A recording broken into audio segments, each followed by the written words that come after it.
All right, everyone. Welcome into another broadcast here of Wildcats basketball. I am Kyle Poland. I'll be bringing you all the action here today from the Wildcat Center right here in downtown Denver as we have the Johnson and Wales Wildcats taking on the Bethany College Swedes here, as this will be the Swedes' first regular season game. Wildcats already kicked it off against St. Mary's, the 12th ranked team in the land. They did fall in that game 81-71, got that game to a 5-point game in the final minutes before the game was finally put away. And of course, when you talk about this Wildcats team, you have to start with the senior guard out of Grandview, Jake Campbell here, and he is out today. As he does have a rib issue that is bothering him a little bit. He will not be playing, so that is a big blow for this team, as he had 18 points and 8 boards in their first game. So a very important note there to have in this pregame. Some other things to keep an eye on, some keys to the game, if you will. For this Wildcats team, they had 13 turnovers versus St. Mary's. Have to keep that number down. This is, of course, a team that put up 71 points, and you have to think that number can get into the 80s if you reduce the number of empty possessions that you have when you turn that ball over. Of course, no shot going up on those possessions. They also gave up 14 offensive rebounds versus that St. Mary's team. Bethany not as good of a rebounding team as the St. Mary's was. They do last season only average 37 rebounds per game, so not the same juggernaut force that we saw in St. Mary's, but certainly something that you have to do if you are the Wildcats. Got to make sure all your possessions are counting on the offensive end and on the defensive end. You can't give a team second chance points. With Bethany, their key player, you look at Trey Beecham, the senior guard. He averaged 13.6 points per game last season. However, he is only a 20% outside shooter, and he is a 60% foul shooter. So something to keep an eye on how they choose to play him, whether they choose to sink into the paint on him, and how they defend him will be a very important part of this game. Last note here before the national anthem, Bethany has not played a game since November 19th, and that was against Cloud County Community College, so a pretty long layoff here. Will be interesting to see how Bethany is able to come out. Well, we are just a few minutes away from tip-off here. We will step aside real quick for the national anthem, and we will be back with the starting lineups. You are watching Wildcats basketball here from Johnson and Wales College.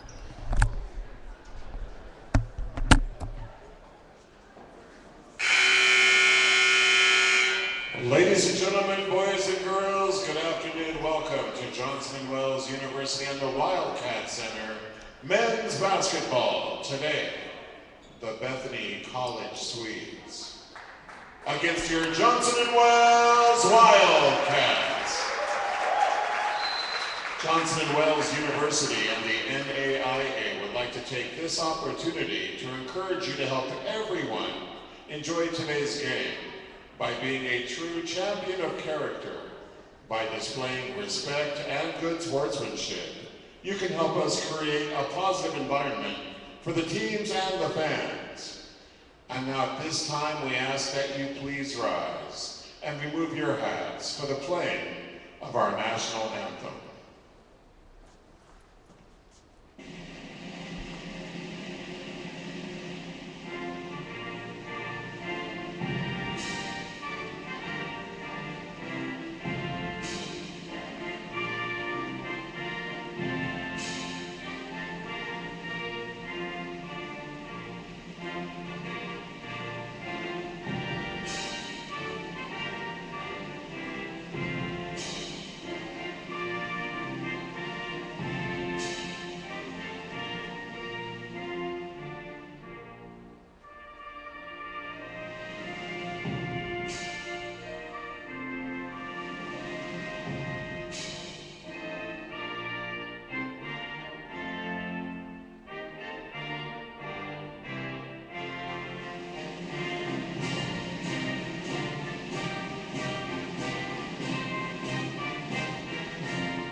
Thank you. And at this time, let's meet the starting lineup for the Swedes. Number 4, Trey Beecham. Number 21, Ray Purtle. Number 23, Jordan Bieberly. Number 32, Seth Nelson. Number 44, Danny Dotson. Head coach of Bethany College is Claire O'Lean. All right, folks, welcome back, and let's get into the starting lineups here. First, for the Swedes, the aforementioned senior guard, 6'1" senior out of Louisville, Texas, Trey Beecham. Then number 21, senior guard as well out of Fallbrook, California, Ray Purtle. Number 23, a 6'1" guard freshman straight out of Wichita, Kansas, Jordan Bieberly. Number 32, Seth Nelson, a 6'4" sophomore forward. And finally, number 42, Danny Dotson, a 6'7" senior out of Brighton, Colorado. Now, for your Wildcats, we do have number 1, Chris O'Neill. Number 3, Corey Puckett, the 5'10" guard, senior out of Erie, Colorado. Got to figure he's going to see a lot more minutes today with the aforementioned Jake Campbell being out of the game today. Then we have number 15, Cody Durner, 6'1" guard. He's also a senior. So those first 3 seniors leading it out are going to be very important today for this Wildcats team to see how they are able to respond. Then the 6'6" junior out of Grand Junction, Colorado. Of course, he's going to be important with that rebounding, something we talked about. Getting out-rebounded against St. Mary's with those 14 offensive rebounds is going to be very important to keep that number down. Number 21, Kaylor Granbausch. He will be coming out and taking the jump here for the Wildcats. And finally, number 32, J.P. Mile, the 6'3" guard, junior out of Lafayette, Colorado. Wildcats are coached by first-year head coach Maurice Walker, and the Swedes by Claire O'Lean. He is in his 20th season, an institution over there for the Swedes. And we have the Wildcats in the home white, Bethany in their road blue. The jump is up, and Bethany takes it. And now bringing it up is Bieberly. He will get it over to the wing. And now we get an early foul in there. They're going to call Dotson inside as he was trying to get in, be aggressive, get that position inside, and got called for the foul early. And now we're going to see some full court man-to-man pressure coming out from Bethany. See how the Wildcats handle it. They get it into their senior guard, O'Neill. O'Neill's going to bring it up, and just looked like it was more of a little bit of token pressure. Give him something to think about, as this will be an interesting matchup all day with Beecham on the senior O'Neill. Now, 3 seconds in the lane called, so both teams starting out with turnovers, something that we talked about in the pregame that the Wildcats have to avoid. And now the Wildcats come back with a little bit of their pressure coming in. Looks like theirs is going to be a little bit more of a 2-2-1 zone, though. Maybe looking to trap over here, but that is beaten by Bethany, and now they will set it up. And Wildcats drop back into man-to-man. Good job by the Wildcats there. A lot of times when you do that zone press into man-to-man, you can get caught out on the switches and not get back to your man. But did a great job finding their man early in that possession. Now, though, Bethany, the senior guard, puts up the shot, and we talked about it. Not a great shooter in there. Offensive rebound, can't get that either.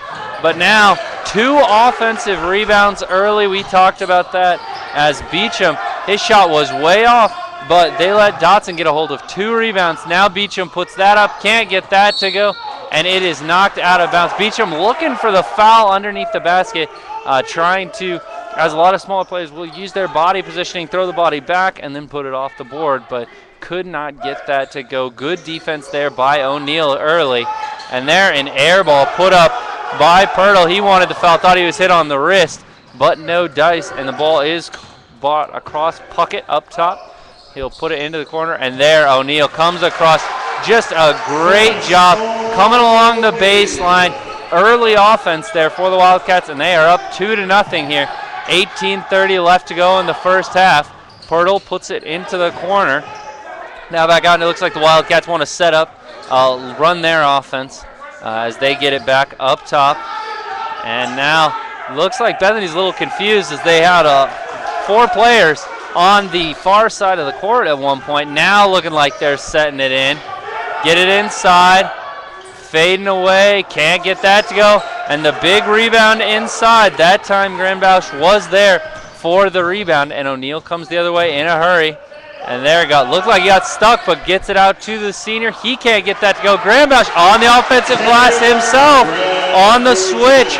Seth Nelson, who's undersized to guard him, was with Grand Bausch. Grand Bausch did a good job just going up over the top and making sure there was no contact. O'Neill almost got a little over-aggressive there, and now they will give up the free 3. And there it goes in. Nothing but net, now 4-3. Got a little over-aggressive. Looked like they had a trap and got a little greedy and wanted to try to go for the steal. Maybe should have just backed that off and seen the advantage as they were wasting shot clock, making Bethany go into their offense late. O'Neill goes up. He tried to go for the 3, and there, that is a silly foul going to be picked up on Grand Bausch as he was trying to go over the back of Bieberly and got called for the foul. That is going to be his first team foul as well here for the Wildcats. And so both these teams struggling to get into their offenses. These press, they're not necessarily causing the turnovers right now, but they're forcing them to get into that offense late. And when they get into that offense late, as now, just as I say that, ball thrown out of bounds. So there goes a turnover for the Swedes. I would almost say that one was unforced as he was just throwing it back and just got a little bit careless, wasn't focusing up. As you see, O'Lean getting into his guys a little bit, trying to encourage them to get some focus in. Now, looks like Puckett wanted to wheel and deal, but he can't get anything done, and that ball just thrown away. Looked like Mile wanted to get it into the post, realized it wasn't there a little too late, and the ball was gone, and just threw it into the middle of the court. And so another turnover there for the Wildcats. Been a sloppy start to this game thus far, as there's another turnover. O'Neill doing a good job getting his hands in the passing lane. Now gets it up, can't get it to go. Could Puckett, but the easy follow-up there for Durner, I believe that was, getting that in. And now coming the other way, and now a turnover. Once again, Beecham, he has not looked himself. He's 0 for 2 from the field, and that is his second or third turnover right now. As you see his teammate there, Pirtle, just trying to tell him that just to settle it down a little bit, playing a little too fast against this press. Something that press can do to teams, as there that pass was just thrown away. And now he is up ahead, going up, block, basket, counts. They haven't made the signal that it counts. Now the other ref coming in to help him out, so that basket will count, as it looked like Puckett was trying to get underneath him to take the charge, and Puckett's going to come on out now as Aaron Lampkin comes in now for the Wildcats. Rough start to the game for Puckett. Going to go take a seat, talk in with the coaches. Or pardon me, Puckett not going out. Instead, it will be Mile taking a seat, as that was the second time he'd thrown away the ball there. So coach upset with his passing. And we talked about how Beecham had struggled from the line 60% last season, but made that one look easy. And it's a 6-6 game here all of a sudden, as only 2 field goals for the visitors, but they have made their way to 6. And the ball is taken across midcourt. Just a little bit of token pressure from Bethany right now. Just wanting to wear that shot clock down. And now as the first pass is made, under 10 on the shot clock. Ball swung far, 3 goes up. That's well short. And lucky he didn't pick up his second there was Grand Bausch. Ball coming the other way. And there he picks it up as he got caught in the air. Good fundamentals there by Seth Nelson, using the pump fake, putting the ball on the ground and putting it up and in. And you see the subs getting up for the Wildcats now, as we will have Tyo Robertson coming in for Cody Durner, and of course Grand Bausch going out, and Cedric Ennis coming in for the Wildcats. And a 6'4" senior out of Denver, Colorado. He doesn't have quite the height that you get with Grandbush, but he does. He is a very powerful player inside. So we're interested to see how the adjustment goes both ways. As you see Bethany also bringing in number 33, Alex Lowell. Now they bring in Cedric Childress comes on, and they get an early break there for Trey Beecham. He leaves with 3 points as it is 9-6 now. The visitors in the lead. They weathered a little bit of that early storm and now have started to look a little more comfortable against this pressure, really settling down and getting into their offense. Pick and roll high up top, get it into the corner, tried to get that inside, and you saw there Ennis was trying to tell him, just lob that in there, trying to communicate with Robertson. Didn't want that bounce pass. Of course, bounce pass, slower pass, and a little bit easier to get your hands in the lane. Ball comes up top to Lampkin. Lampkin hands it off to Robertson. Now O'Neill into the post. Ennis trying to go up. Can't get that to go, but the tip goes up and in. Great job getting in the air very quickly. Second time, his first 2 points of the game. Now a 1 point lead here for the Swedes. 9-8, 15 minutes left to go. Good pressure there. But Bethany gets it up top. Now they're setting up their offense. And you can see setting up the offense with 20 seconds left to go. And a good job steal by the senior, Corey Puckett. The player number 23, Beaverly, was trying to get the play from the coach. Wasn't paying attention. And Puckett comes in, gets the steal. 10-9 now. Wildcats in the lead. Just a veteran move there by Puckett. Jumper from the corner, no good. And O'Neill will clear it for the Wildcats, coming back the other way. Robertson looking for Ennis inside. They'll get him. Ennis sweeps through. Now goes up, and the ref catches the third foul that occurred against Lowell there, as that will be his first, second team foul. So no early foul trouble for those teams. Always good for coaches to see your big man get through that. And now Puckett, he comes wide open on the out-of-bounds play. Nails the 15-footer, and they're 4 points. He was struggling a little bit early, but he seems to, as you can with seniors. Now a timeout for Bethany as their coach wants to talk it over. As I was saying, with your seniors, good to see first-year head coach Maurice Walker really trusting his seniors to kind of get themselves out of a funk. As you saw Puckett, he was missing some shots early, struggling with a turnover or two, but now he got the steal, got himself going, and comes up wide open on that out-of-bounds play. As whenever you see that on out-of-bounds play, you know that one player thought that they were switching all the picks, and the other player thought the player should have remained with him. A break there for the Wildcats, and they have turned that 3-point deficit now into a 3-point advantage. Quick 6-0 run here for the Wildcats over this past minute. We talked about it. They are an explosive team, scoring 71 points against St. Mary's, and St. Mary's, 12th ranked team in the nation. If you can put up 71 on them, you are going to be a good scoring team for the whole season. So now definitely something to keep an eye on how the Wildcats respond out of this timeout. You know, Bethany got an earful from the coaches. Beaverly has it up top. Now he swings it over to Childress. Back to Beaverly in the corner. He'll get it into the post. There, kicks it out to Childress. Childress for three. He can't get that to go. And a great job there by Robertson, hustling in, and now Puckett gets out in transition.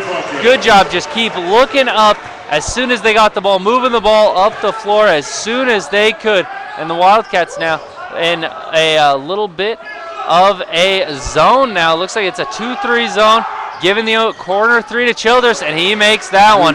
That one too open right there. And now 14-12. So what had been an 8-0 run gets broken as Bethany gets back on the board. 13-20 left to go here. Wildcats leading at home. Puckett feeling it. He'll put up that three. Can't get it to go, and O'Neill gets the board. He is then fouled by Childress from behind. Third team foul there on the Bethany Swedes. That is going to bring back in Danny Dotson for the Swedes, as there's Seth Nelson going to go take a seat. Baseline out of bounds play. Comes into the corner, and it is fumbled away out of bounds. Lampkin could not get the handle out of that. The junior guard out of Spokane, Washington. Bethany College. Now coming in for Bethany College, Dwight Abad coming in, and Trey Beecham back on the floor. So trying to get a few more ball handlers on the floor there. In Abad and Beecham. Those are guys who can really handle that press. And now the zone. Interesting to see how Beecham tries to attack that. Not much of an outside shooter. Abad pump fakes, gets it right inside on the floor. Good pass outside from Abad. Inside to Lyle. As Lyle is just swinging around from block to block in there. They caught him with a handoff. They didn't quite get a hand in front there, and he was able to get it very deep in the post. Just had to take the foul inside. Now Beecham gets it back into Lyle. Lyle throws it away up top. Robertson goes and gets it. He's going to go attack, and he is fouled inside by Abad. Abad having to take the foul. Good recognition by Robertson as he saw that it was Abad in front of him and that he was not in position to take that charge. So he made sure that he just went in and took that up right into his chest, knowing he would have to take the foul. Not big enough to jump with Robertson. Unfortunately, Robertson does miss that first free throw. Missed opportunity there for the Wildcats. Get some more points on the board, leading by 2. Misses them both, and Childress controls the rebound. Gets it to Abad, coming the other way. Now for Bethany. Ball swung to Childress. Childress looking inside. They really want to pound it inside. Ball swung. Gets back inside to Childress. Childress goes up, and he is fouled.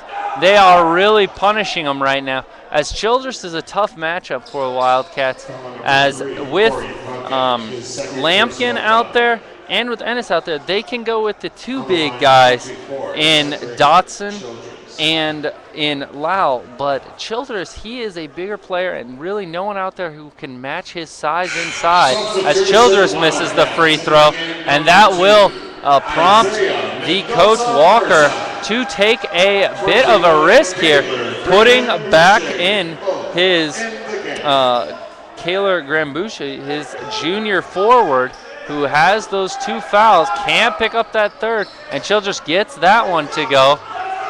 Wildcats also brought in Mendoza Forsyth, the freshman guard out of Steamboat Springs.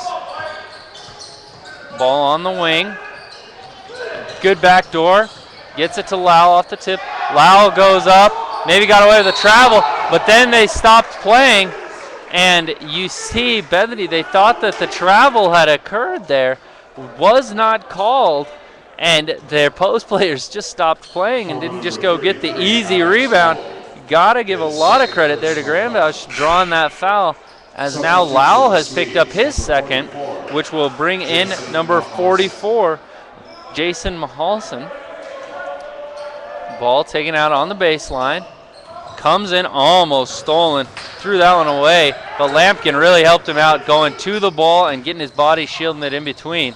But then they throw it right away as he went a little too high for Robertson. Robertson couldn't keep it under control. Ball comes back, jumper goes up, tapped right back to Childress by Lampkin.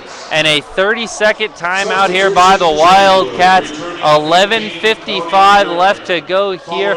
And all of a sudden, Bethany, who has not even necessarily played very well here in the early going, finds themselves up a point. Has to give them a little bit of a confidence boost as the road team, with knowing you're not playing maybe your best basketball, have certainly had some errors that they can correct. Got to give them some confidence, something you don't want to do when you are the home team here.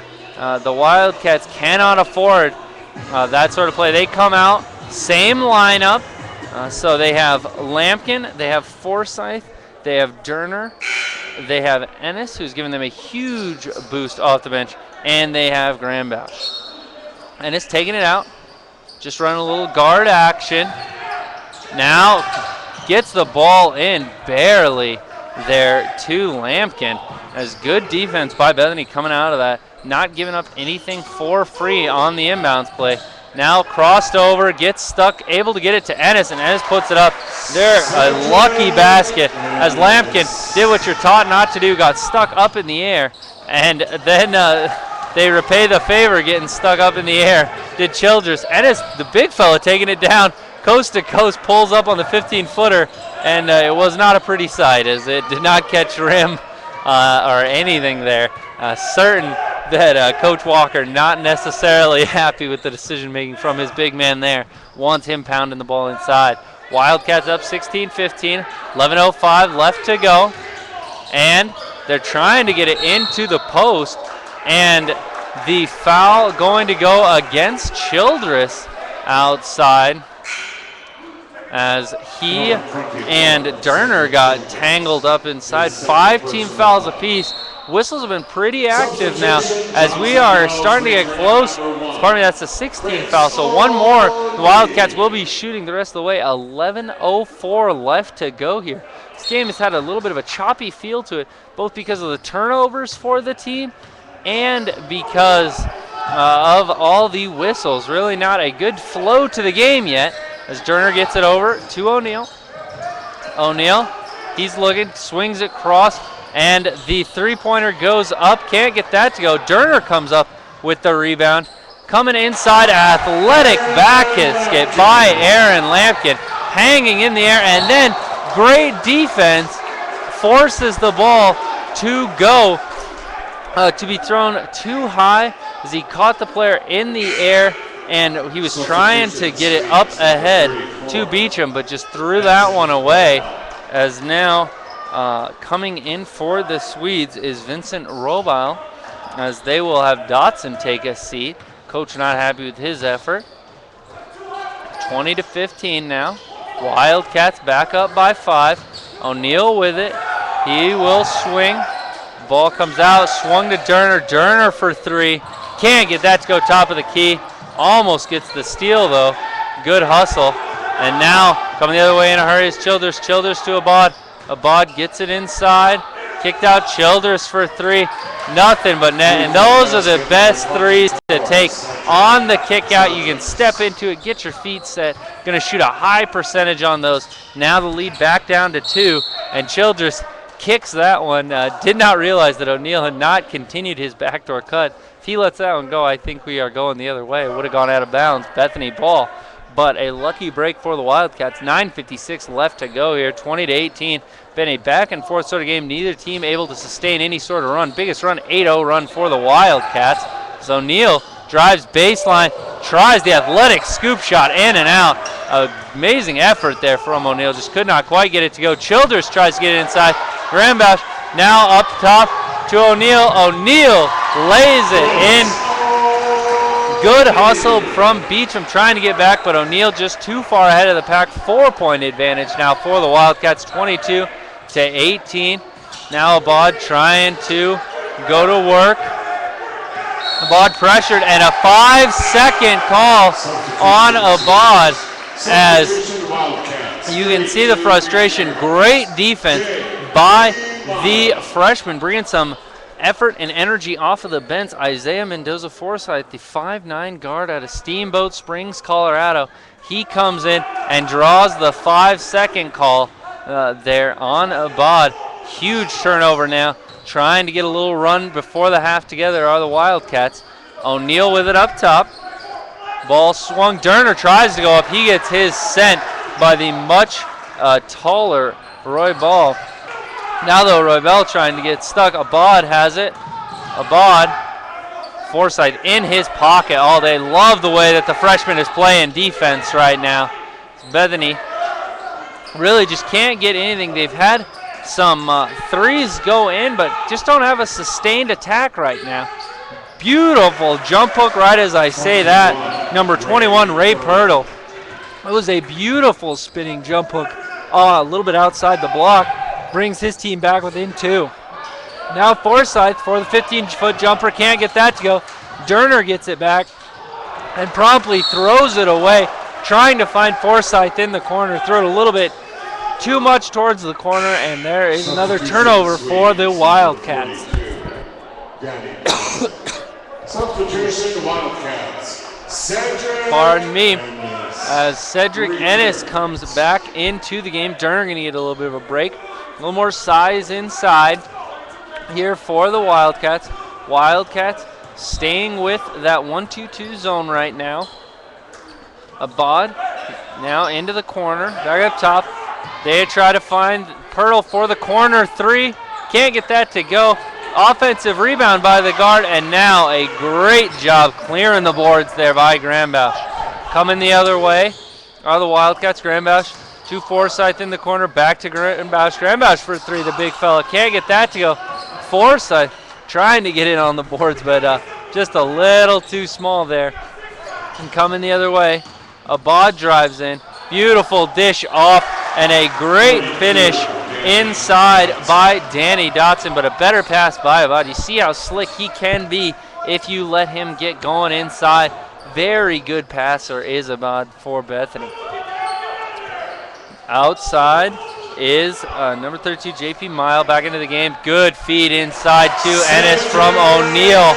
The senior guard working well together, and now Abad looking to get Beecham up top. I think he could have gotten him, but Beecham not paying attention and had stopped running, was jogging a little bit, and so the pass went ahead of him. So a 2-point advantage here after it's all said and done.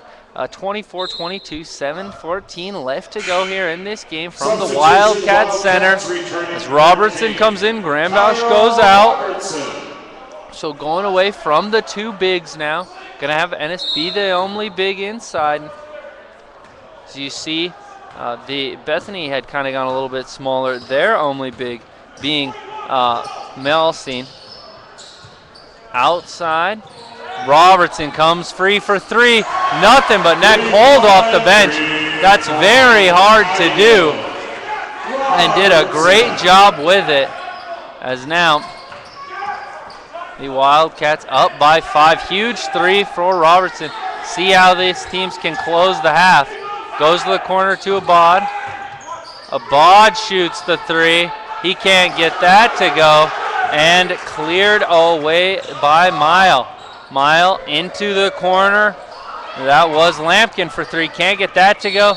And O'Neill, with great hustle, forces Roybal to knock it out of bounds. And so it will be Wildcat ball on the baseline. Just great hustle there by the senior guard. Those are the extra possessions that make a difference at the end of the game. As we talked about in our pregame, with those extra possessions that the Wildcats gave up getting offensive rebounds to St. Mary's. So it comes into Robertson. Robertson wanted to shoot that shot. Wisely passed it up as Abad was coming and closing in very close on him. It's now Mile with it up top. And we have a timeout from Coach Walker. He wants to talk to his team. 25 seconds left on the shot clock right now. As we want to remind all of you, if you have people out there who are looking to watch the game, not sure how to do it, make sure you go to the Johnson and Wales Athletics website. There you can find the link on the calendar for the video. You just click on the video. That will take you to the link. We are on Ustream as well. If you want to go try to search it through Ustream for JWU Denver Wildcat Athletics, can find it that way as well. We thank you for joining us here. It's a beautiful Saturday inside, at least, as a little bit cloudy outside, but a beautiful day inside for Wildcat basketball. Of course, the ladies will be in action later tonight. They're on the road in Kansas and will be playing later tonight. We saw them, of course, broadcast that game versus Regis, a hard-fought game where Regis ended up pulling away at the end, exhibition season, and the ladies did once again struggle a little bit last night. We're down by 18 at half before making a furious charge, almost coming back to win the game. Ended up losing by 5 there on the road.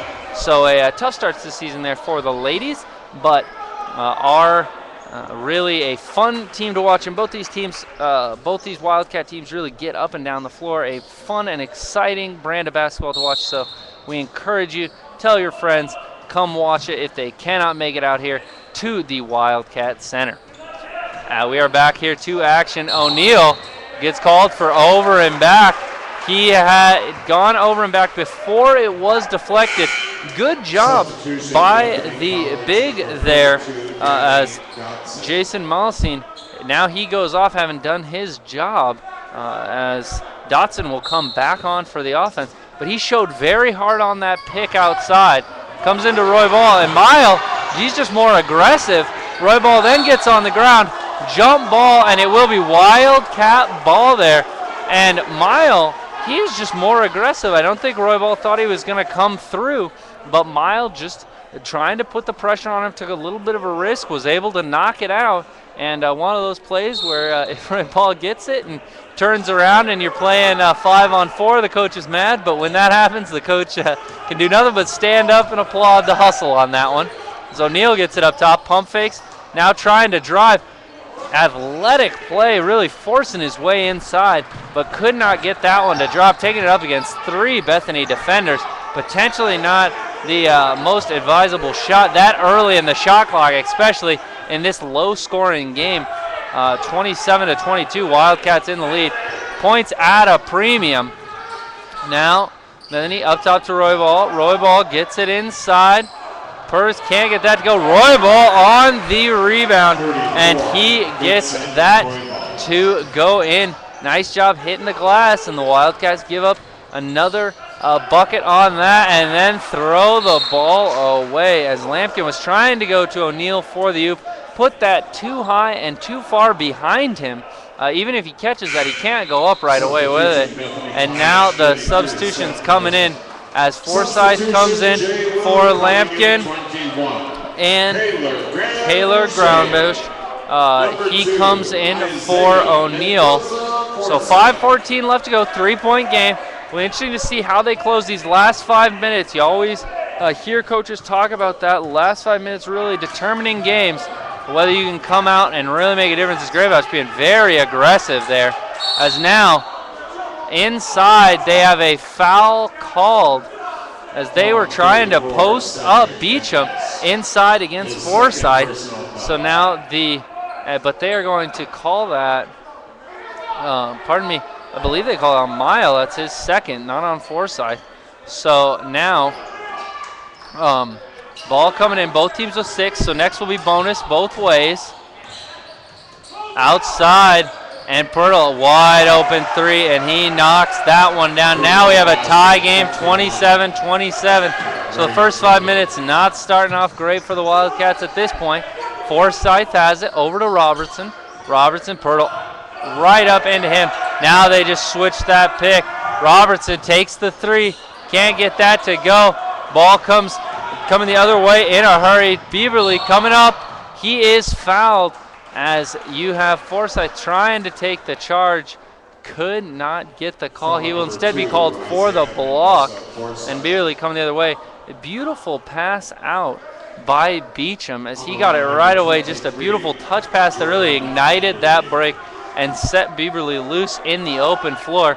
Beaverly steps up in and out on the free throw right there. So this has definitely looked like early season basketball. Some missed free throws, a lot of turnovers both ways. A little bit of sloppy defense, reaching, playing with hands instead of the feet. No, that won't happen later in the season for either one of these teams as Beaverly knocks that one down. And now coming in is Mahalson. Dotson goes out. And also during that timeout, we had Ennis go out, and we had Derner come back on.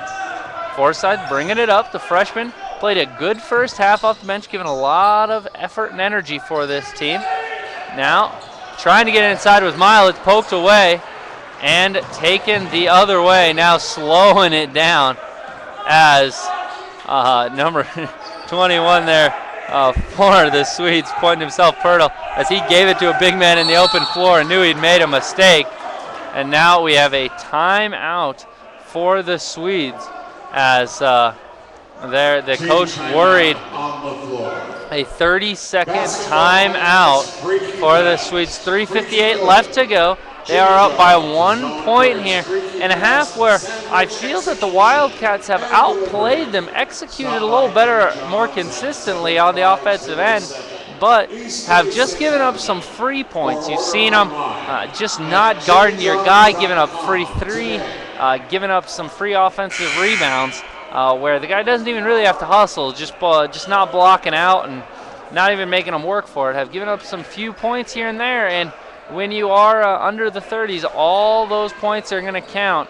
So have to make sure you're making them fight for every little bit, especially on your home floor here at the Wildcat Centers. It's starting to fill up here. The fans starting to trickle in here as it is an afternoon game. Ball comes in now. Beaverly, he's going to get that over to Beecham. Swung inside in the post. Beecham goes up. He can't get that to go. Offensive rebound and one. There you see Molson inside, and he just bullied him inside.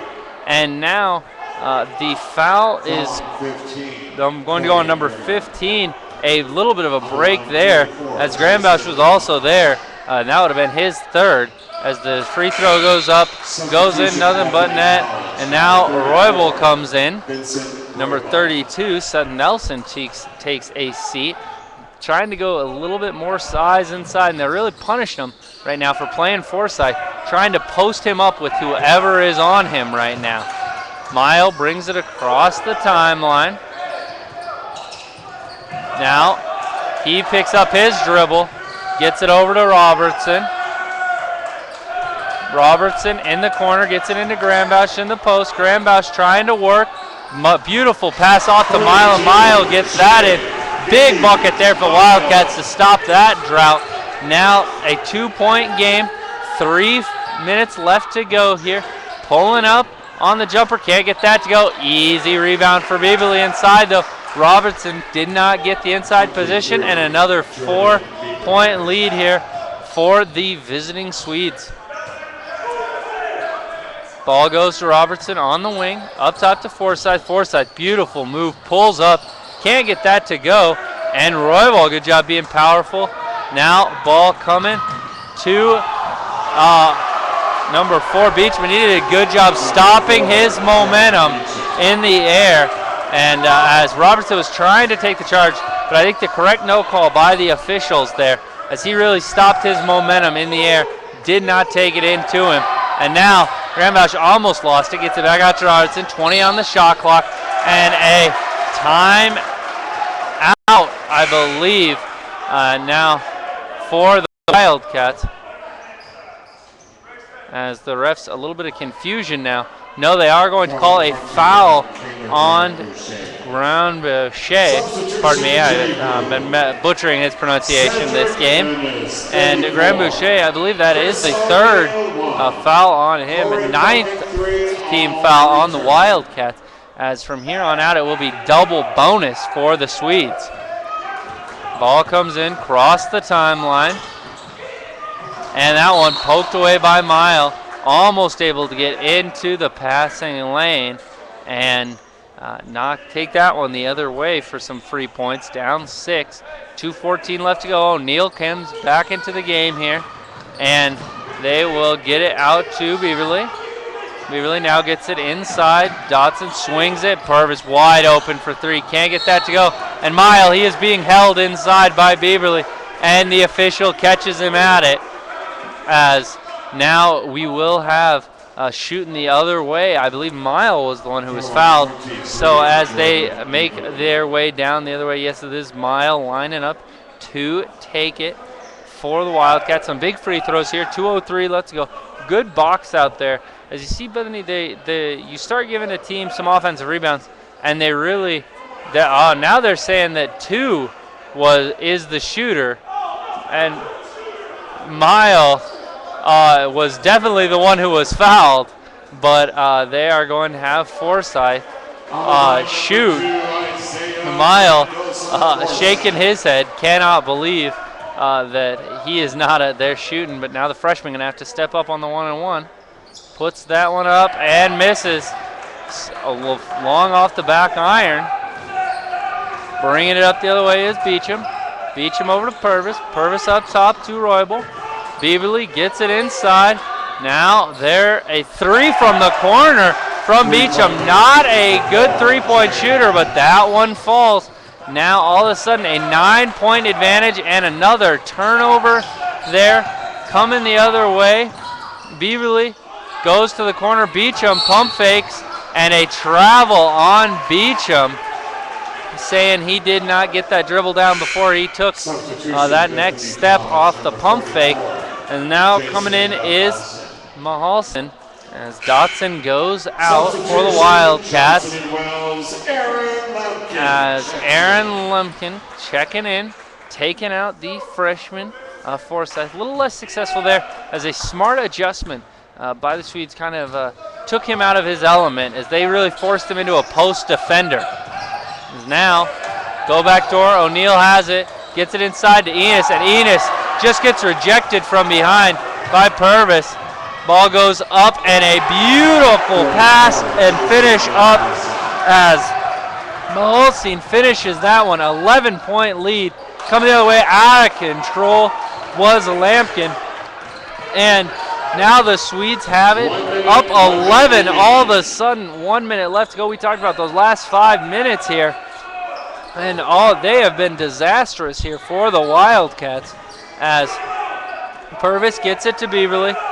Coach O'Lean well out on the floor, directing his team as the official has to give him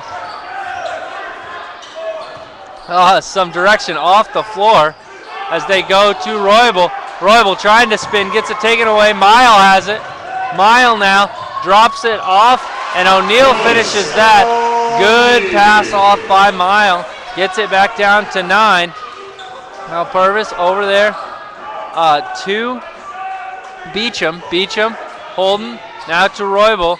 Roybal gets it in and just didn't get it set up.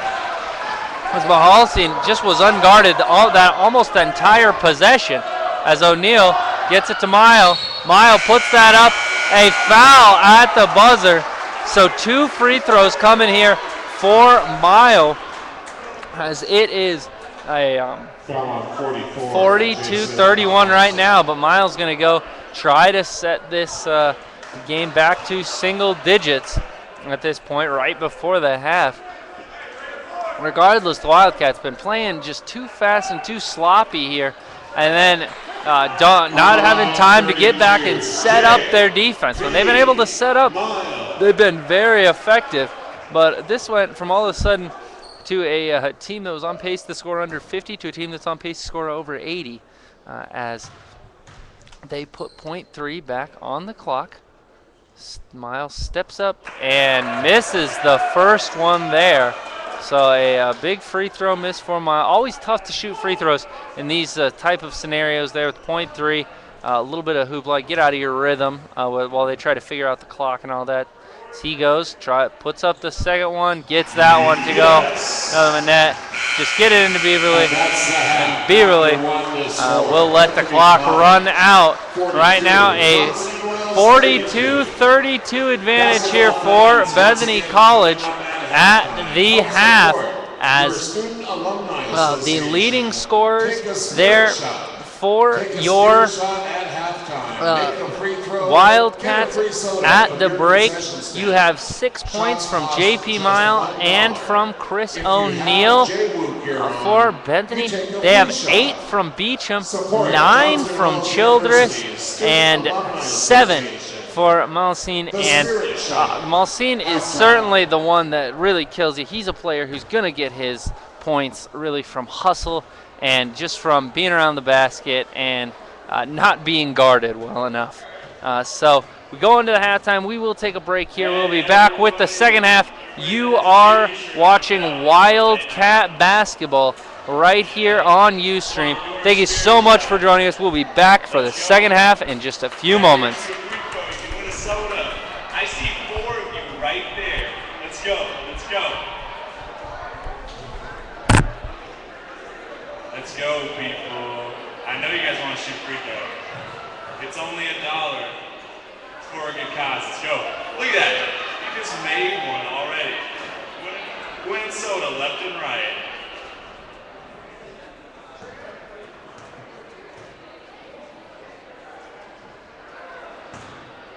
Yeah, let's do this.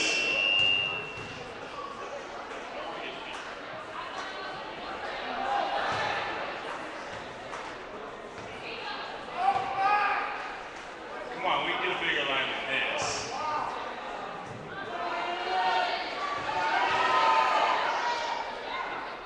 I see like 50 students in the student section right now.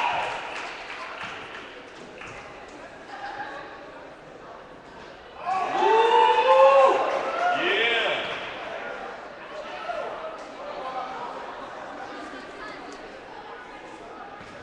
Just so you guys know, I'm Taylor, and this is all for the Student Alumni Association.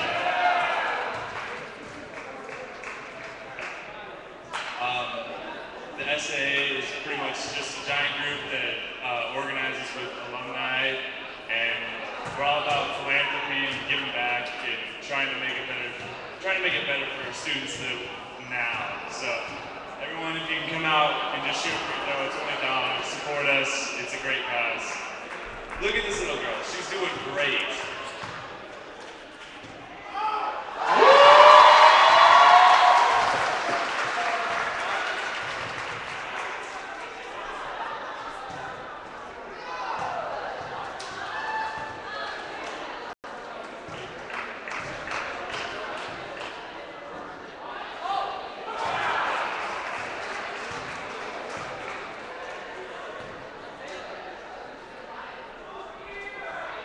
Everybody, you can go out and shoot for $1.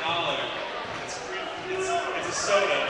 Cheaper than going out and buying it for $1.50 at the concession stand. So get out your dollar bills. I know you all have them. That's the only thing we have is broke college students.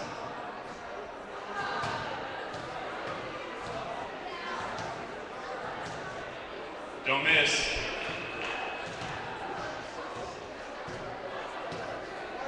Okay, let's do it. What? Woo!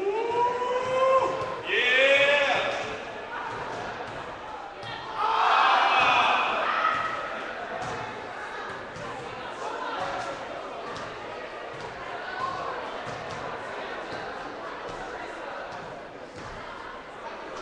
Yeah, get it. Dribble. Dot.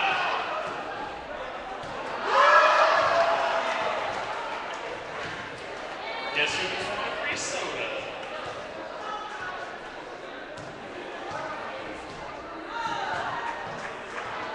Alright, let's see if this kid can actually shoot. What? Yeah? Woo!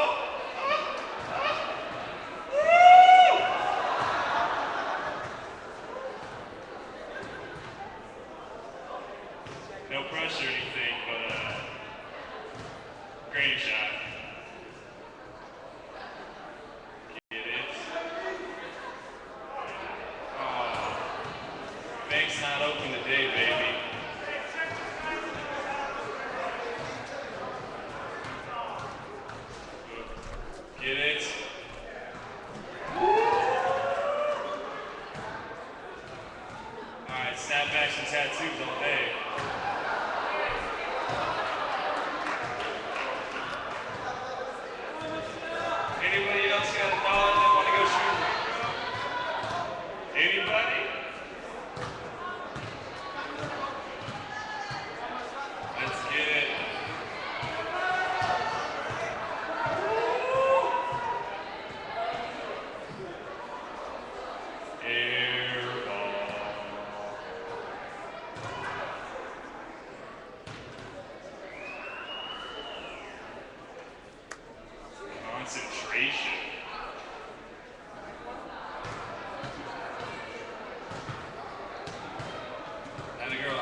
Guys, we got a couple more coupons. Anybody else want to take a quick shot? All right, well, thanks for supporting the Student Alumni Association today. We're very happy to be on this campus. We're happy to be able to serve you guys and bring alumni back, get them in your classrooms, get them available to help out. And let's go Wildcats and win the rest of the game.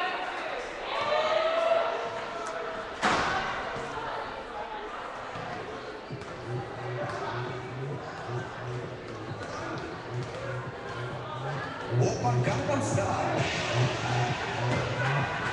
Gangnam Style.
All right, welcome back here to the Wildcat Center here for some men's basketball action.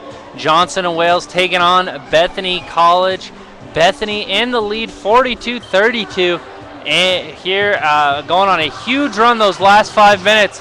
Went from a 2-point game to all the way up to an 11-point game at one point before JP Mile made that last free throw to end the half. And it's a few stats that really jump out at you. 57% from the field for Bethany. They did have 10 turnovers, really holding them back for a while. 5 for 5 from the three-point line, though. Gotta figure that cannot continue. However, you look at the kind of threes that they're getting, and they're getting the threes off of the kick out from the post where they're able to step right into them and have all the time in the world. The kind of threes that you really want to be taking if you are a basketball player. Know that those are the best shots that you can get from beyond the arc. Others, big first half stats. Bethany out-rebounded Johnson Wales by 7. And there you see where some of those points come from in just this 10-point game. That's just 5 possessions at this point. And you give up the 6 turnovers that the Wildcats have had. Not a terrible number, but could always be lower, especially with some of those turnovers really being unforced turnovers.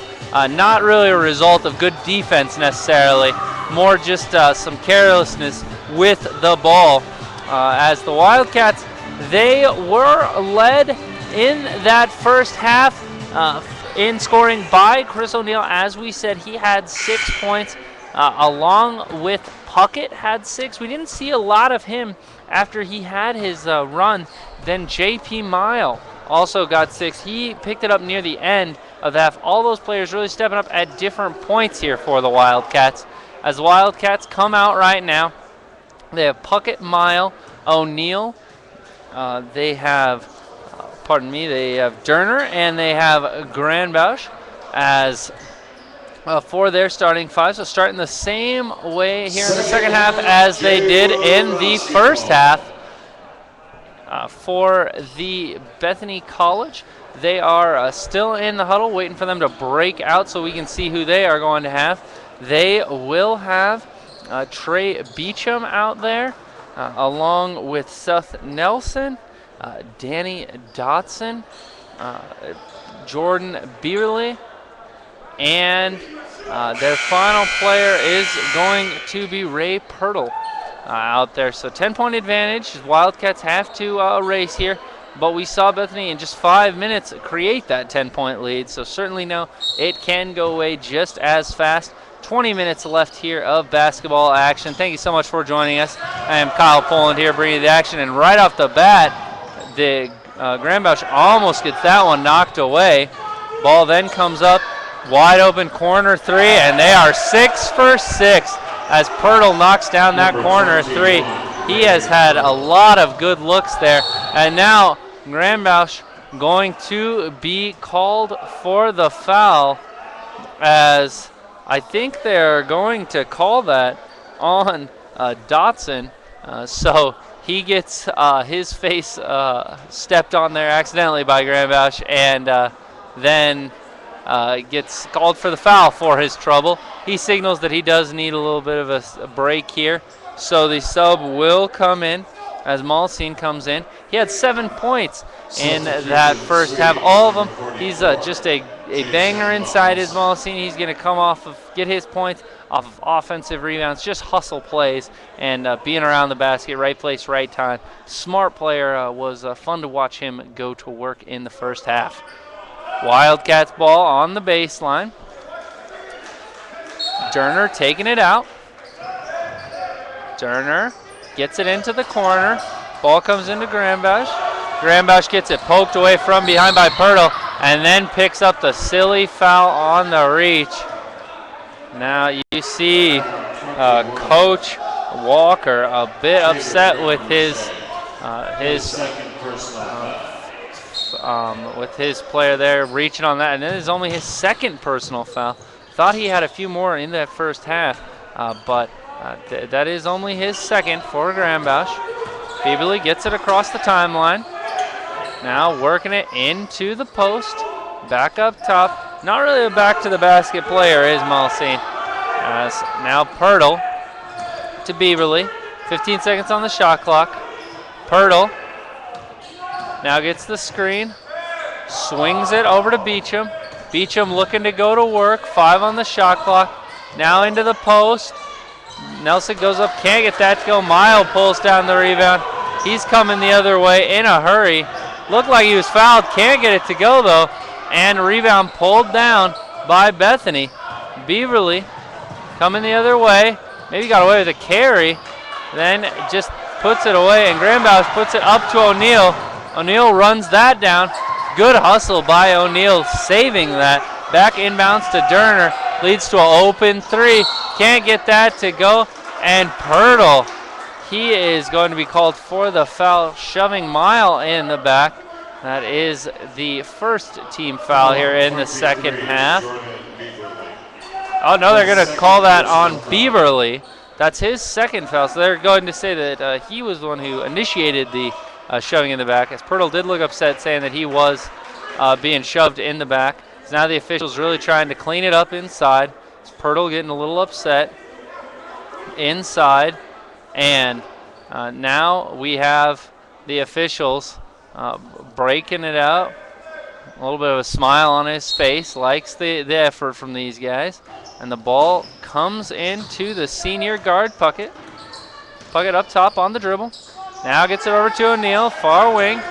O'Neal driving baseline, has his pass deflected and knocked out. Will stay here with the Wildcats. 23 seconds on the shot clock. And another good hustle play there by Malson. So now a tough placed inbounds in that corner. Durner able to get it in with Mile. Not a lot of pressure put on there by Bethany. Is now Puckett trying to go to work. Gets it back. Looking to go on Bieberly. Can't get it. Durner now into Mile. Mile looking to go. He gets it out to Puckett. Puckett for 3. Big 3 there for Puckett, the senior. Knocks down his second 3 of the game. Now it is a 10-point game. Malson looking to go to work. He spins in and he travels, dragging the pivot foot there. Did not expect Mile to be there on that spin.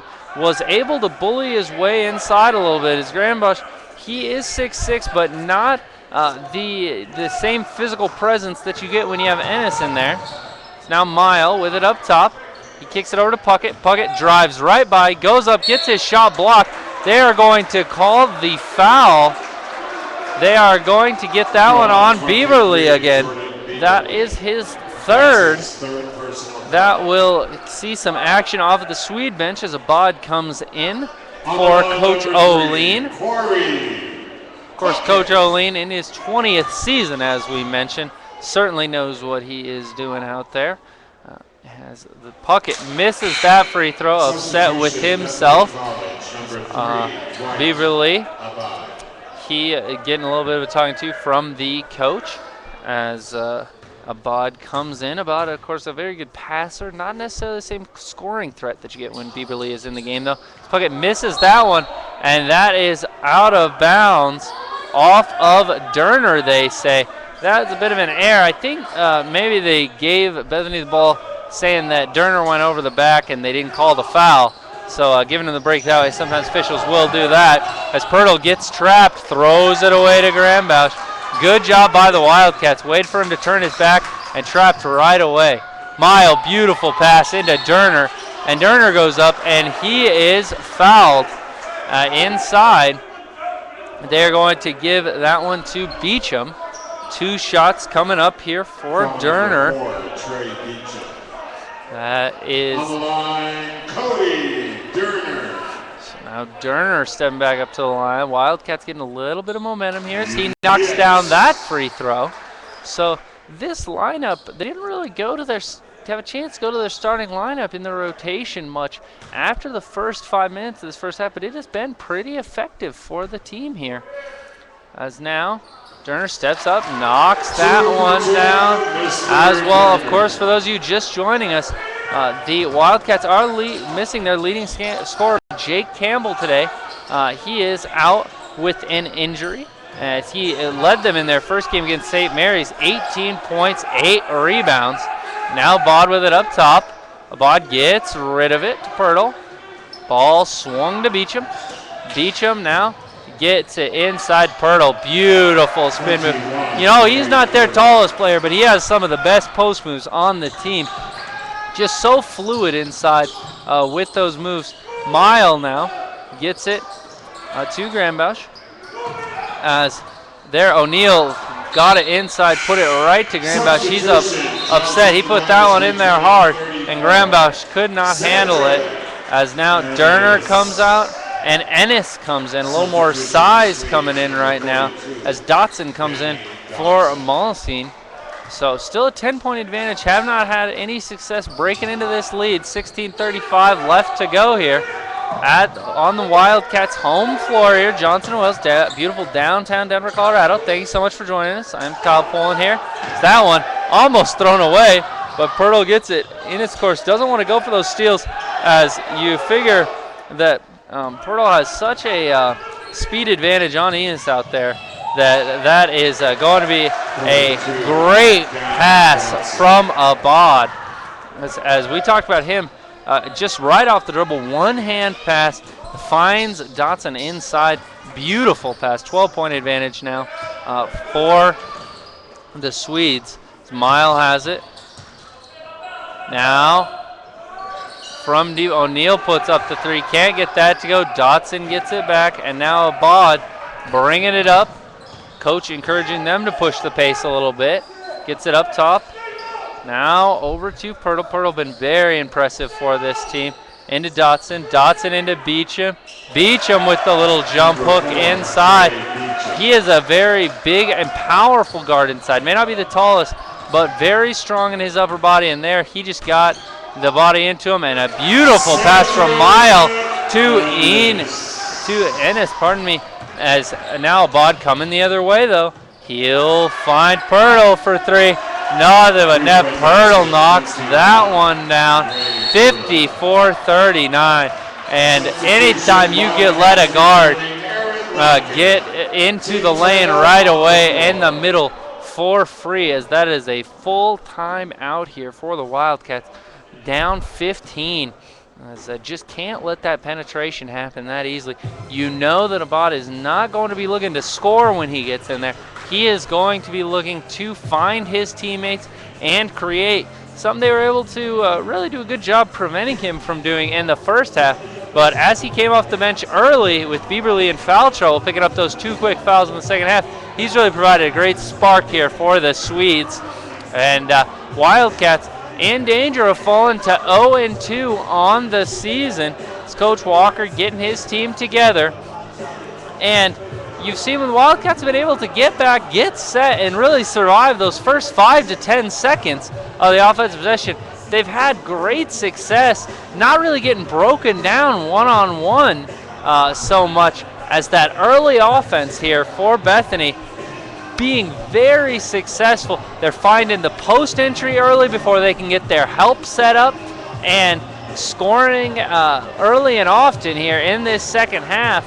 As I think we all have to remember, with about 3-4 minutes left, this team had 25 points, was on pace to score about 50 for the game, and now 15:05 left to go. They are on pace to score much more than that, already over 50, with 54 points on the board. Wildcats break the huddle. They're going to bring in Forsyth. And it will be interesting to see how Bethany attacks him.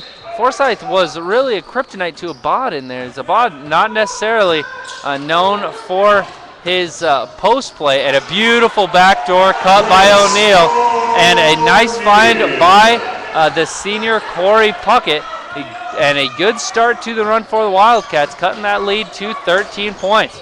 Ball comes inside, and Ennis going to be called for the foul, reaching over, knocking that away from Molesine. And not sure it was a foul, but also I am sure it wasn't necessary. As Molesine back to the basket, not dangerous there. He is not a back to the basket player. He's just a hustle player. Doesn't have much of a post game that we've seen this game. as now Molesine goes out and Dotson comes back in here for the Swedes. As they set up the play, they will get their shooter loose. He can't get that to go, but Roybal gets it. Now Abad uncovered for three. He gets that one to go, and Bethany is unconscious from beyond the arc. Still have not missed this game. Up top, Puckett has it. Puckett gets it over to Lampkin.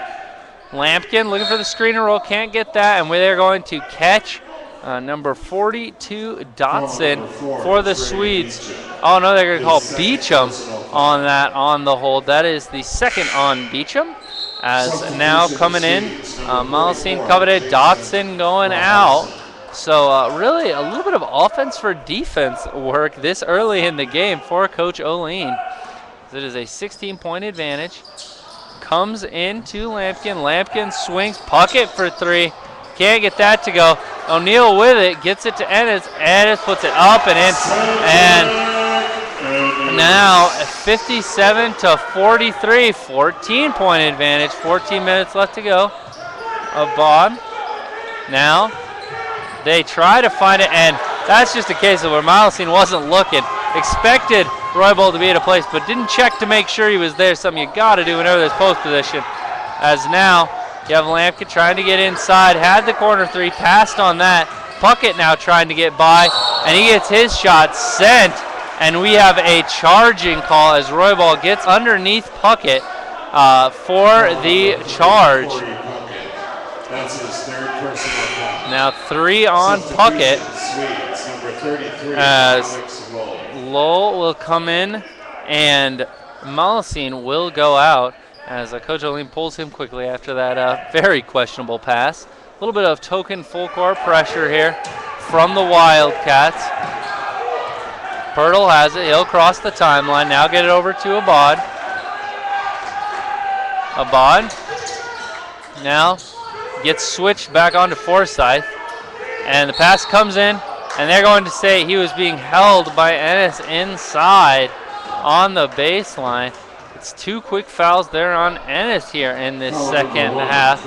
And all of a sudden, we're in that same situation. 14 fouls on both teams, 13:22 left to go. Clock has been stopping a lot in these games. So it comes in, and Roybal gets stuck with it. Swings it though, Pirtle. Now into Lowell. Lowell, spin move. Now kicks it out to Beecham. Beecham back to Lowell, and he traveled, trying to go much too quick. And forgot to put it on the ground as he spun, took his move inside. 13:07 left to go, still 14-point game. So Wildcats still well within a striking distance.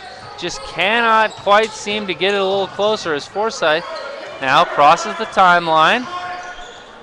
He will get that over to Lampkin. Lampkin picks up his dribble to Forsyth. Now to O'Neal. O'Neal, and Puckett puts up another three. Can't get that to go. Lowell gets it. Now to Abad. Abad up there. And there, just a beautiful pass and a beautiful finish. Trey Beecham, that's where he's comfortable. Open floor, one-on-one, even one-on-two. He's a strong enough player to be able to do that as O'Neal gets it after it was almost taken away by Roybal. And you got to figure O'Neal has a little bit of a speed advantage here on Roybal, but he picks up his dribble, and speed doesn't matter now as that one's knocked away, and Pirtle gets it, and then it's knocked out off of Abad. But that's just a lack of desire there as Lampkin comes out. Robertson coming in, and it looks like they are also going to bring Derner in when they get a chance. The officials consulting here.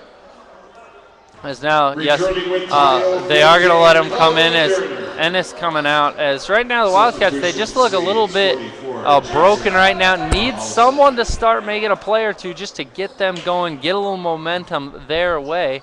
The ball comes into Forsyth. Forsyth gets it stolen by Abad. Abad got his hand down on the crossover, gets it in, and they're going to call the travel there on Beecham. So now we have a substitution coming in as Nelson comes in and Molesine comes out for the Swedes. Still pressure here from the Swedes. Ball comes in to O'Neill. O'Neill tells his players to clear out, just let him go by Roybal, which he does. Loses control a little bit, has to pull up. Now Robertson has it. It's going over, Puckett still with it. Puckett to Forsyth. Now back to Puckett. Puckett fires for three. Gets that one to go. And you see him, I think he said about time, as he's been a little frustrated with his shooting. But he makes a three there, and maybe that's what this team needs from the senior guard. Get them going a little bit, but right inside Pirtle. He can't get that one to go. Comes out, and now Robertson going to be called for the foul as Roybal. And Robertson collided down low. That is going to be the 5th team foul on the Wildcats. As Coach Walker not happy with that call, as Forsyth comes out and J.P. Mile comes back on for the Wildcats. Roybal in there was a little bit of a tough matchup. They had to have a guard on him. The senior guard, Corey Puckett, was doing a pretty good job there, as Abad trying to knock that hand out away. As Puckett keeps putting it there, they keep knocking it away. Those two sharing a little bit of a laugh outside. Now the official talking to the bench, now has it as Pirtle puts that up, 15-footer right over the top of Robertson. And they just don't have someone right now who's tall enough to handle him. Mile gets it to Robertson. Robertson cut off by Abad. Now kicks it out to Mile. Mile right back. Robertson for three. Gets that to go. No, but net. Now 12-point game, 49-61. Starting to get back in it a little bit if you are a Wildcats fan. As now Beecham with it. The defense chance starting up from the crowd. Beecham gets it off to Nelson. Now up top to Abad, trying to settle him down. The senior O'Neill getting right into him. As Abad still has it. 8 on the shot clock. He gets it into Roybal. Roybal gets it. They call him for double dribble. That is a terrible call, as they were robbed, as that one was certainly hit by the player. But a bad call by the official gives the break now to the Wildcats. But Roybal just steals it right back from Mile, and Mile fouls him in the open floor. So Roybal, he knew he was robbed by the bad call, just came back and got it right back. Foul on 32. And so a little bit of a hectic exchange there, as the second on Mile in that, and 6-team foul. So the rest of the way, with 10:22 still left to go, the rest of the way will be the bonus here for the Swedes from Bethany College here. So something to keep our eye on is that foul situation. Roybal at the line, and he is off to the side with that. Not a pretty looking stroke there from Roybal. Not a good foul shooter at all. So want to make sure you're blocking out if you are a Wildcat right now. Making sure you don't give up those extra possessions you can't afford when you're coming back from double-digit deficits. Now it comes in and out. Mile, but tip to Nelson. Good hustle there. Beecham knocked it away.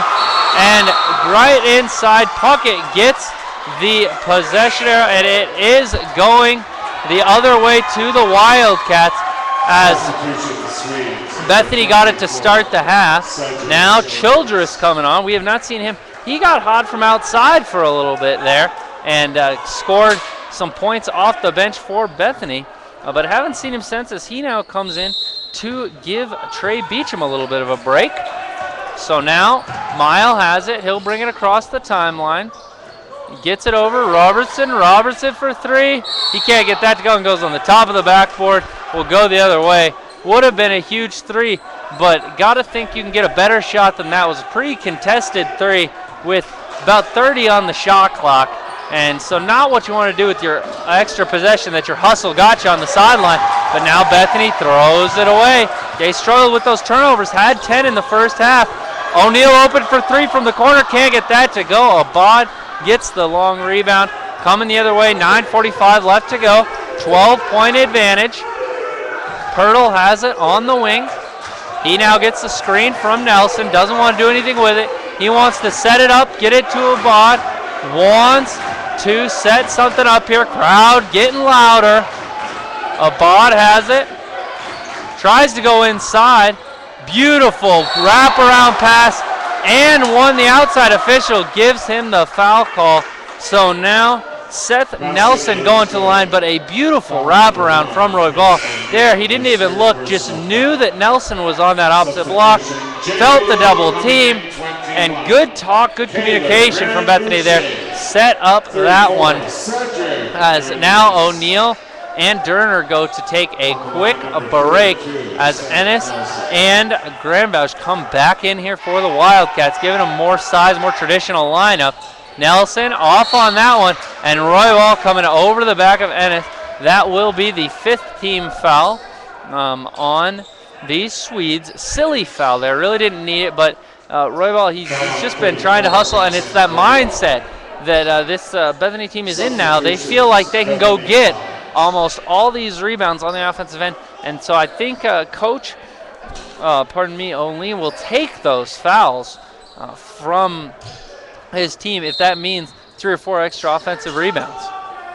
Now, bringing it up is Mile. Lose control for a moment, but he'll come back as that was a very short break for Beecham. He's already back in. Childress with the steal on the pass, and he is going to finish that off with the lay-in. 49-65. That lead goes back up to 16. Mile crosses midcourt. Now gets it over to Puckett. Puckett gets the screen from Ennis.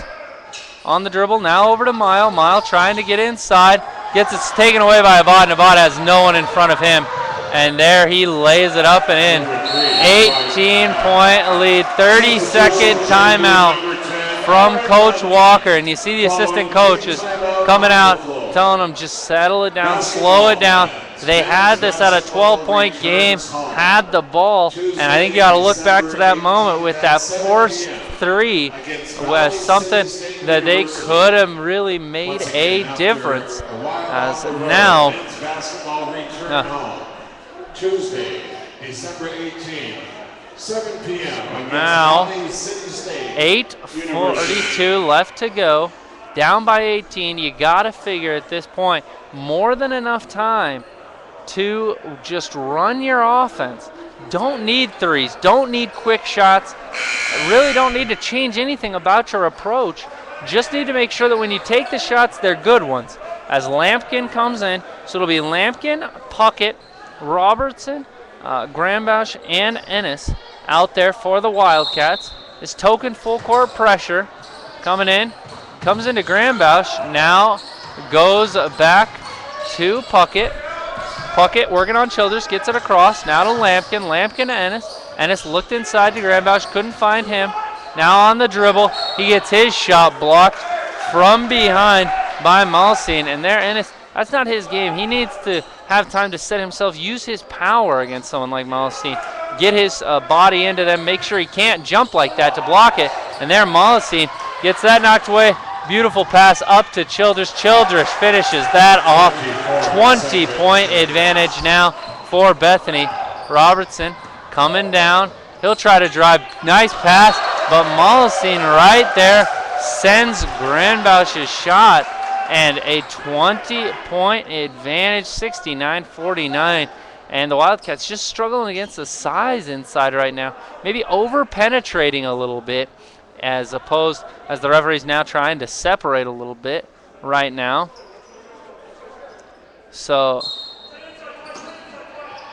there they had him.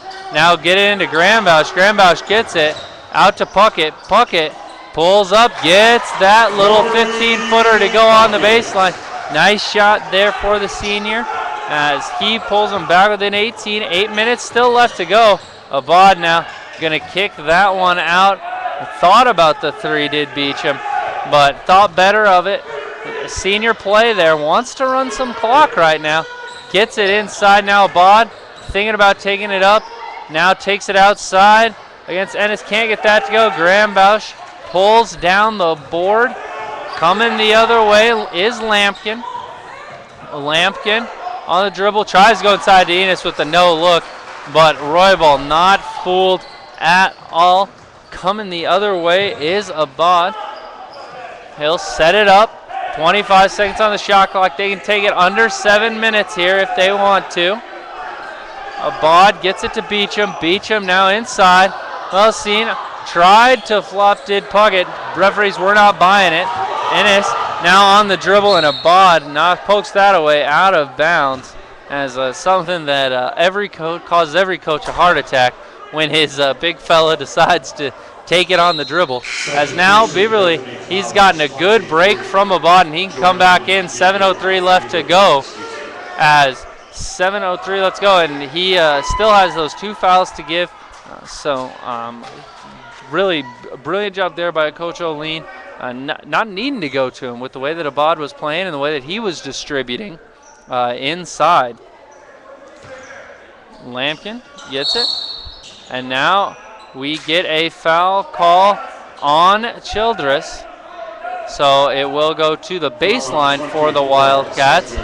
7:03 left to go, 18-point game, 3rd on Childress, as he wanted to try to stay with the shooter there in Puckett.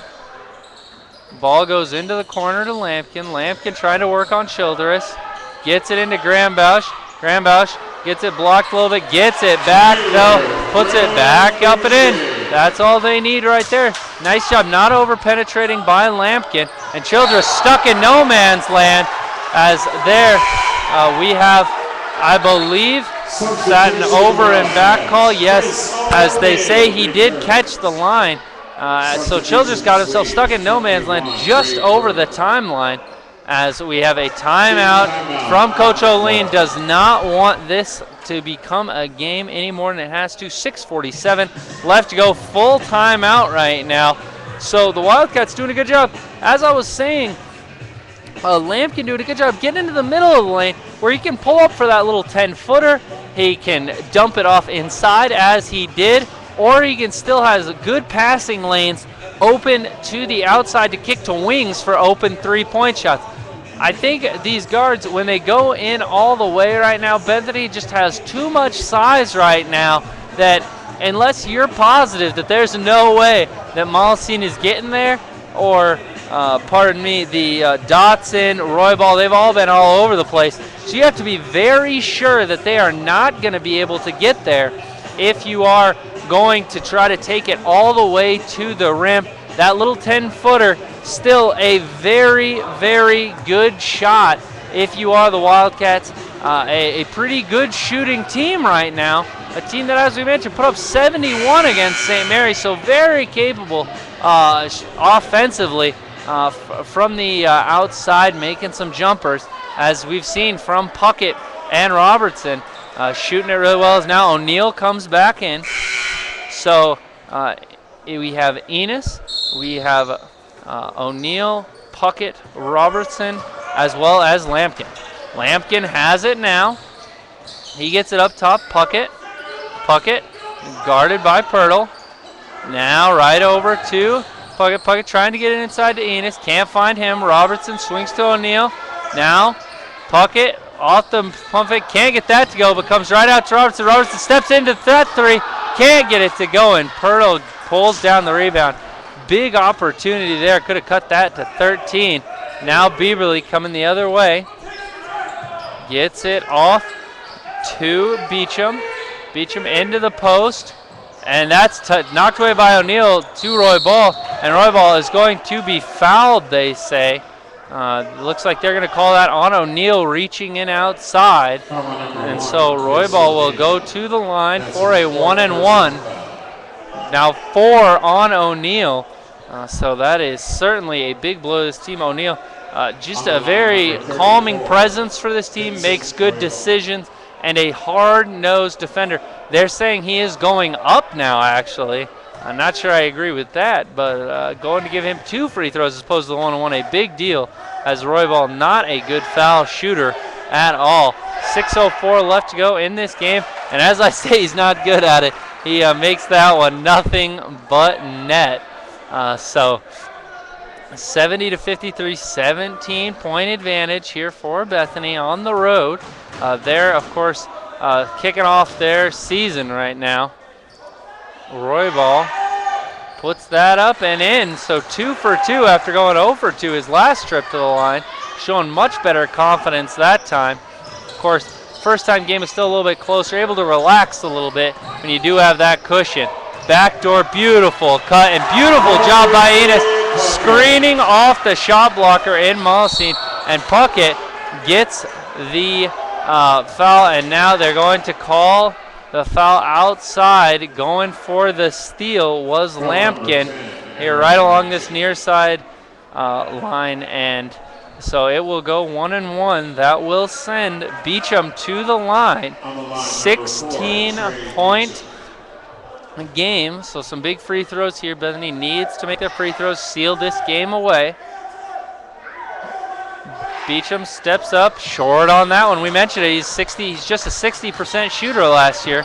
Was 2 for 2 in this game. Couldn't get to go. Now Enos went up and did what he needed to. Bieberly gets it up to Beecham. Now to Roybal. Roybal smartly calms it down. They'll get it back to Bieberly, and Bieberly will cross the timeline. Gets it over to Beecham. 5:25 left to go. Clock's starting to become the Wildcats' enemy, especially when you lose Beecham underneath the basket. Can't lose a team's leading scorer underneath the basket unguarded. As now, O'Neal to Robertson. Robertson takes it inside, and he is fouled inside. Think they might call that one on Bieberly. Let's see here. Yes, they will. That will be 4 on Bieberly. 5:08 left to go. 15-point game, 7th team foul, so we'll be 1-1 the rest of the way. As you see, Forsyth getting ready to come in for the Wildcats. That will also draw some action from the bench from Bethany, as now Wade Alvers getting ready to come in, see some of his first action of the game. So now O'Neal coming out and Forsyth coming in. A little bit of offense for defense substitution there. Shot goes up and goes in. Nothing but net. Now we have Grambausch coming in and Enos going out. Of course, a little bit more of a shot blocking presence that you get inside with Grambausch. So a little bit of pressure now. See if they try to make this a little more of a turnover press right now. As the ball comes up, Roybal gets it, and that one is blocked by Grambausch at the rim. But then they get the foul call on him coming from behind, getting a little bit of body from Alcine. And that's the benefit of going up to dunk it, is when you get stopped in the air like that, a lot of times you will get the call, as opposed to if you're just laying it up. Officials sometimes won't give you the benefit of the doubt on that one. So now a 16-point lead, 4:59 left to go. First free throw up and in for Malacine. They're now in the double bonus rest of the way. Of course, this one would have been a 2-shot foul regardless. As he comes up and gets that one to go. Nothing but net. The ball coming in with Grambausch. Grambausch trying to find somebody. Gets Forsyth. Forsyth bringing it up. 4:55 left to go. Now you might have to start running something other than your usual offense. Try to get some shots going. Robertson gets it over to Lampkin. Lampkin drives in. Just gets sent by Lau. He's over the top. They call the jump ball, and we'll be going the other way to Bethany. Lampkin, he just got stuck inside. I think he was trying to look to dish for the three initially. As now Dernier comes in. Forsyth goes out for the Wildcats. So 18-point game, 4:46 left to go. And have to remember, when you are looking at this game as a Wildcats fan, Jake Campbell did not play. Their senior guard from Aurora, who was their leading scorer in the season opening loss to St. Mary's. He had 18 points and 8 rebounds for this team. So definitely have to keep that in mind, as now he was on the line. So an over and back call. Alvers is getting some of his first action. Tough when you've been sitting over there all game. to really get yourself warm and get yourself acclimated right away to playing at this speed. Lampkin has it on the dribble. He gets a double screen, gets it into Grambausch, and Grambausch, they're going to say he was fouled inside. It's going to be 1-1. Grambausch a little slow to get up, but he'll make his way up and gets ready to go to the line for the 1-1. Enos getting ready to check in at the scorers table. As on the line, 21, right now, Taylor Gramboucher. As he gets ready to shoot right now, does Gramboucher. Steps up, toes the line. And knocks the first one down another net. Of course, Gramboucher, he's took a 3 in this game, and watching him in warm-ups looks very comfortable from the outside. Can be a dual threat, pulling some of those big guys outside away from the basket. And there, Gramboucher knocks that one down as well. So a 16-point game as Enos comes in for Gramboucher after he makes those free throws. Comes in that one, Lampkin knocks it away, but goes right back to Roybal. And now a timeout as there looks like it was mainly just for Pirtle as he got knocked and the official stopped play. Willie Bethany's ball, and there a bit of a lucky break as Roybal had it, and he was certainly not comfortable with it. Now into Lowell. Lowell goes to Beecham. Beecham can't get that to go. Roybal, though, on the glass, gets it to go and one. And you got to think that's just about going to do it. 4:13 left to go here in the game. A 77-59 advantage with Roybal at the line. Roybal 2 for 4 from the line this game. Steps up and knocks that one down another minute. So after those first two looked pretty Shaq-like, he has really stepped up and men look pretty good. And there, the ball thrown away by Lampkin. Coming the other way is Alvers. Alvers off to Pirtle. Pirtle going to pull up for 3. Knocks that one down and holds it up as he has been feeling it this game. As he throws a little bit of a wink to one of his teammates there, and then puck just loses control. Alvers goes up and finishes that. So now timeout for Coach Walker as full timeout. I think he wants to kind of empty the bench as Luke Dennerline, the junior guard, had not seen any action, going to come in. So 3:43 left to go. The Wildcats really starting to maybe just get a little sloppy, and you see some more subs coming in, getting the youth movement in right now, getting them some experience. As all that you can get players like Forsyth right now is going to be for the better. But near the end, you don't like to see those just kind of silly turnovers to blow the game up, as you just don't need any, and you want to kind of develop that fighting spirit for your team as it goes forward. Obviously hasn't gone their way today, but you look at this scoring margin and you look at a player like Jake Campbell. He is absolutely capable of making that big of a difference, both on offense and on defense for this team. So have to say that he is this is not the Wildcats team that Bethany College will see later in the season if these teams do cross paths. Bethany, of course, they have a established tradition being a very successful team under Coach Oline in his 20th season. It's something that the Wildcats are really trying to start getting here. Of course, had the new athletic director in Sandy Mont, have the new head coach here in Maurice Walker. A really kind of transition here for this team as the benches are cleared and ball comes in to Forsyth. Forsyth, Pirtle on him. He'll get it across midcourt. Loses control for a moment.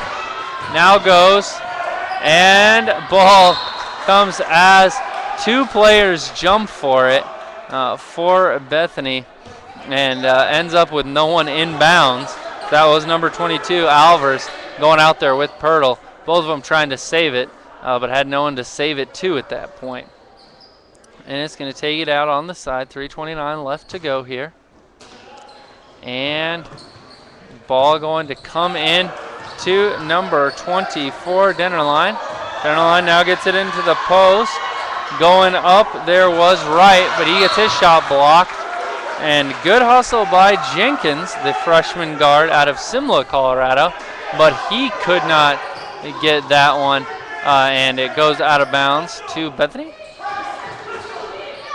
Coming the other way, Alvers bringing it up, across the timeline, taking his time. Forsyth right in his hip pocket. Now gets it for three. Can't get that to go, and the rebound taken down by Wright. Forsyth coming the other way, and Enos pulls up very deep three. Can't get that to go, and Pirtle coming the other way as ball goes to Lull. Lull now back out to Alvers. Alvers to Pirtle. Pirtle just gets his shot sent from behind by Dennerline. As Dennerline played that right, knew he was trailing the play. Don't want to try to get back in front. That's when you run through the legs. As Pirtle now comes out, he'll take a seat as he gets subbed out. Childers coming back on for Bethany. 2:31 left to go here in this game at Wildcat Center. This team's going to go on the road for a while. We'll see you guys back here in December with more games to be broadcast. Of course, send us any of your feedback that you would like to, as we're always looking to improve our broadcasts here on Ustream. And so any feedback you have, very welcome here for Johnson and Wales, as the Wildcats starting their season off here. Both teams struggling a little early, but now Ennis trying to go in, and Ennis going to be fouled inside, and they're going to have to separate some players in there, as Marrero, he was a little bit upset that Ennis separated himself pretty enthusiastically from him inside, and the officials talking to both of them there, letting them know to kind of chill it out. So 2:10 left to go. Of course, you don't want any chippiness. No one getting hurt, as can happen at the end of some of these blowout games. Of course, we all remember some of the more famous ones in the NBA, with the Nuggets being involved in the one in Madison Square Garden. And it misses the front end of that one. Childress has it. Numbers if they want them. Now looks like the Wildcats are going to be able to get back. Alvers with it up top. He's going to get it over on the wing, now back in the corner. Alvers looking like he wanted to go. Can't get it, and we are going to get an illegal screen on Lowell. 1:54 left to go. 10 team fouls apiece, so double bonus for both teams now. It's Forsyth with Childress on him. He'll get loose. And we have a technical foul on Bethany College. to the bench over there, as the ref heard something he did not like. And so Coach O'Lean wants to come talk to the other official. What's going on over there? As the first one is missed by Jenkins. Jenkins now stepping up for the second one and gets that one to go nothing but net. Hear a loud cheer from the crowd for Jenkins. Ball going to be taken out on the sideline. Now, ball comes into Forsyth. Forsyth gets it over on the side into Ennis. Ennis too strong inside. Sealed Lowell and did a good job avoiding the help. Just going right up into it. Childress now with Forsyth right on him. He'll try to go. Gets it off to Alvers. Alvers swings Ferrer for three, can't get that to go. And Lowell with the offensive rebound, 1:20 left to go. Gets it to Childress. Childress now getting that over to Marrero. And a foul called inside as they had Alvarez in the post. Going to go call the foul on Denner line. So he'll go to the line to shoot two. On the line, 22. There will Alvarez.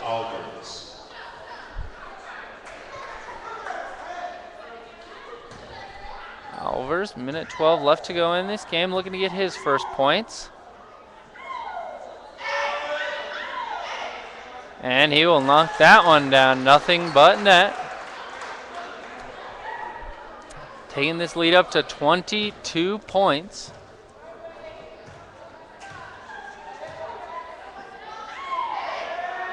Alvarez knocks that one down.